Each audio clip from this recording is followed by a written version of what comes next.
এসছিস নাকি? গাছ খেতে এসছিস? শিগগিরই চলে যা বলে দিলাম।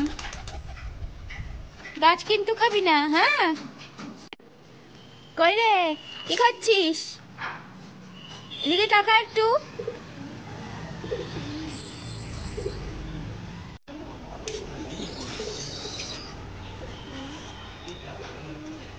আমাকে দিয়ে একটু দেওয়া না রে।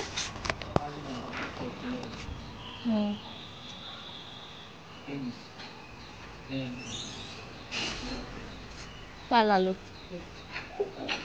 ঠিক আছে। বিস্কুটটা ভালো ছিল, আলুটা খা। আলুটা খাচ্ছিস না কেন? খাবি তো নাকি?